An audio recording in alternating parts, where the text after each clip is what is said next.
Geraldo Cadava, welcome to the Daily Social Distancing Show. Thank you so much. It's great to be here, Trevor. I'm going to read this to get it right. You're an associate professor of history and Latinx studies at Northwestern University. You most recently wrote a book entitled The Hispanic Republican, The Shaping of an American Political Identity from Nixon to Trump. It seems like a paradox on the surface. What do you think it is about the Hispanic vote or the Latino vote that a lot of people don't seem to understand?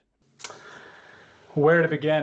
I mean, it seems like Americans rediscover Latinos every 4 years at election time. And I think this year it's especially pronounced because Latinos seem to have moved towards this president that has, at least on the face of things, spent 4 years abusing us. You know, the truth is Latinos have voted for the Republican candidate in every election since 1972, when Richard Nixon won re-election at a rate of about 25 to 33%, sometimes a little less, sometimes a little more. So you could say that there's a half-century tradition by this point of a significant minority of Latinos voting for Republicans. One conversation that has always stuck with me was when I was at the Republican National Convention in Cleveland, right before the 2016 election, and there was a Mexican woman in the street and she was waving a Trump flag.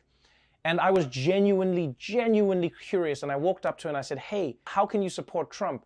And she said, "Because he is working for me." And she said, "He's building a wall to stop illegal Mexicans from coming over." And she said, "My family's waiting in line. My people are trying to do things the right way, and he's trying to make us the winners instead of them." And that shook my perspective, because up until that point, American media had always told me the story of Latinos as a monolith.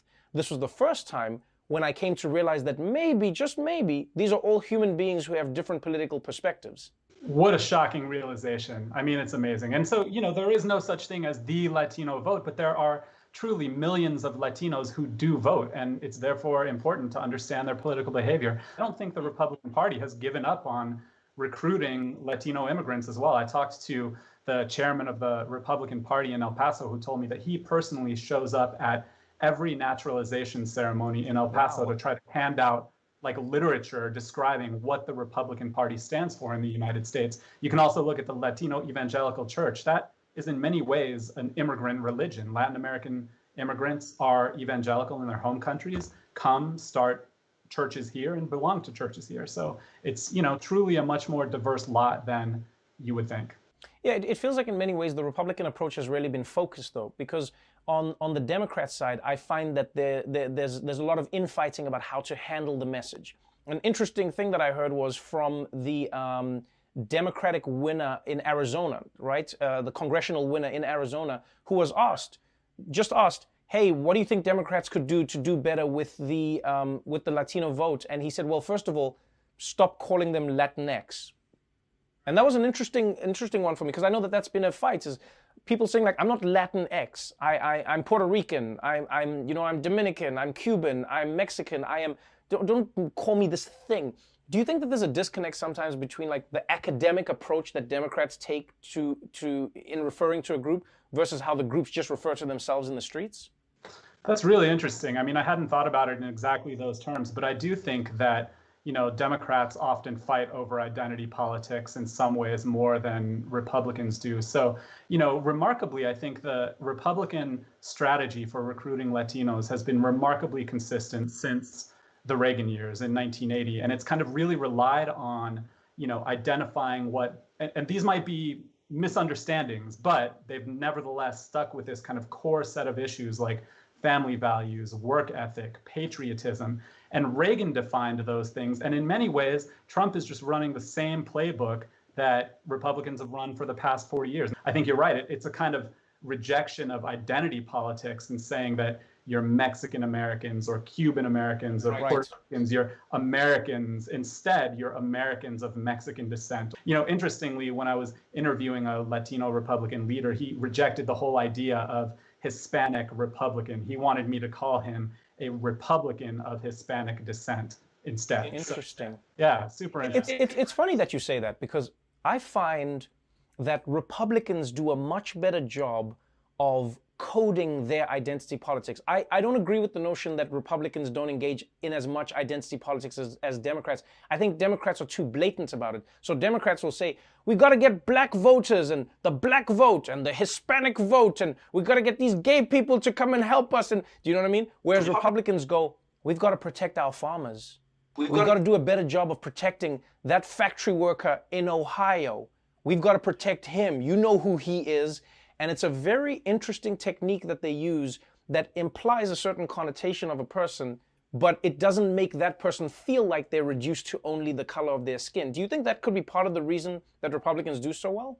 Oh man, I wish I got to talk to you every day about this stuff. I mean, that's absolutely right, man. If I hear one more time about like the dairy farmer of Wisconsin or the auto worker in Detroit, never mind the fact that there are many, many Latinos who work as dairy farmers or work in auto plants. I mean, but I do think, yes, these are all kind of coded appeals, and they do very much suggest a Republican version of identity politics, even if we don't recognize it as such. I've been coming to the United States, I don't know, on and off for, let's say, a decade, right? I've lived here for 5 years now. One thing that's always surprised me is people say, man, as the Hispanic vote grows, the Republican Party is going to be underwater. But the one thing I've always asked people, and maybe you're the perfect person to ask, is this. Is there not an assumption that may be incorrect that Hispanic or Latino voters will naturally progress towards the Democratic Party because they identify in that way, as opposed to understanding that some people can sort of migrate to the space of being white, if that makes sense? And I say this because I come from a country where we had many classes of people where they said, hey, if you work the right way and if you act the right way, we'll give you white classifications and some of the privileges that white people get. Do you think that that's a possibility going forward? For sure. That kind of, we also know that one of the many ways that Latinos are diverse is their skin color even, or racially diverse, and their class background, and their all kinds of things. So yeah, that's certainly part of it. I think there's so many problems with the idea that demography is destiny and demographic change is going to naturally lead to more democratic victories. I mean, the first obviously is that Latinos are politically diverse and feel different ways about a lot of different things. But the second thing is that it kind of takes for granted that the Republican Party is just going to be static and roll over and play dead as this sea of demographic change washes over them. And I think one of the particularly surprising things about the results from last night is that Donald Trump truly made inroads among Latino voters. And that's shocking. The idea that Donald Trump would be the second coming of someone like George W. Bush to actually expand the Latino vote, it just kind of blows the mind, right? But the fact is he did, and he expanded Latino support. And if I were a Democrat today, I wouldn't kind of rest comfortably on this idea that Latinos maybe helped Biden win in Arizona or Nevada. I would be really worried that Trump's Latino support seems to have expanded by several percentage points. And that's something we need to spend a lot of time thinking about and questioning a lot of our assumptions. Well, I will say, talking to you is one of the most fascinating conversations I've had. I hope to have you on the show again, and I genuinely recommend that everyone reads your book. Thank you so much for taking the time. Take care, Trevor. Bye-bye.